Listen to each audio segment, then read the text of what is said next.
has us on a travel ban. Yeah, I think what we'll do, well, we have them on a travel ban too, Chris. I closed them off. If you remember, I was the one that did the European Union very early. But when you talk about mortality rates, I think it's the opposite. I think we have one of the lowest mortality rates in the world. We're going to take a look. We had 900 deaths on a single day. We will take a look. This week. Ready? You can check it out. Could you please get me the mortality rate? Yeah. Kaylee's right here. I heard we had one of the lowest, maybe the lowest mortality rate anywhere in the world. Do you have the numbers, please? Because I heard we had the best mortality rate.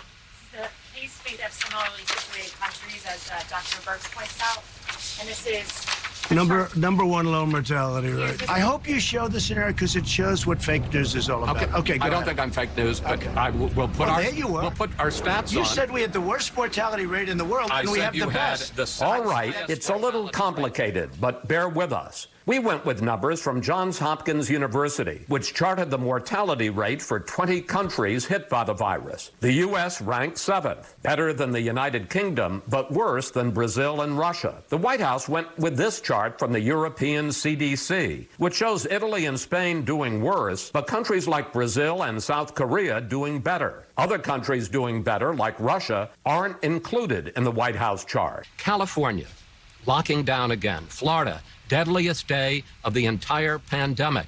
Hospitals at capacity in a number of places around the country. Shortages of testing, shortages of personal protective equipment for nurses and doctors. A lot of people say this is because we don't have a national plan. You talk about states. We don't have a national plan. Do you take responsibility for that? Look, I take responsibility always for everything because it's ultimately my job, too. I have to get everybody in line. Some governors have done well. Some governors have done poorly. They're supposed to have supplies. They didn't have. I supplied everybody. Now we have somewhat of a surge in certain areas, and other areas we're doing great. But we have a surge in certain areas. But you don't hear people complaining about ventilators. We've got all the ventilators we can use. We're supplying them to other countries. We go out into parking lots and everything. Everybody gets a test. We find if we did half the testing, with all of that being said, I'm glad we did it. This is the right way to do it. I'm glad we did what we're doing. But we have more tests by far than any country in the world. But, sir, testing is up 37%. Well, that's good. I understand. Cases are up 194%. It isn't just that testing has gone up, it's that the virus has spread. The positivity rate has increased. Many the of virus those is cases, worse than it was. Many of those cases are young people that would heal in a day. They have the sniffles, and we put it down as a test. Many of them, don't forget, I guess it's like 99.7%. People are going to get better, and in many cases, they're going to get better very quickly. We go out and we look, and then on the news, look, if you go back to the news, all of even your wonderful competitors, you'll see cases are up. Well, cases are up. Many of those cases shouldn't even be cases. Cases are up because we have the best testing in the world, and we have the most testing. No country has ever done what we've done in terms of testing. We are the envy of the world, they call, and they say the most incredible job anybody's done is our job on testing, because we're going to very shortly be up to 50 million tests. You look at other countries, they don't even do tests. They do tests if somebody walks into the hospital, they're sick, they're really sick, they test them then, or they'll test them in a doctor's office. But they don't go around and have massive areas of testing, and we do.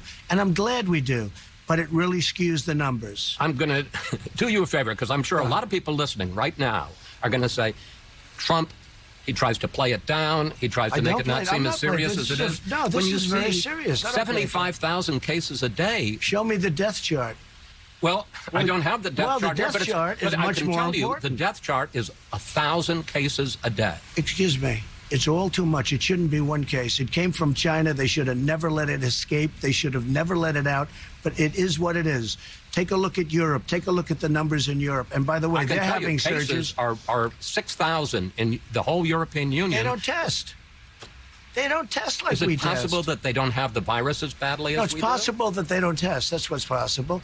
We find cases, and many of those cases heal automatically. We're finding, in a way, we're creating trouble.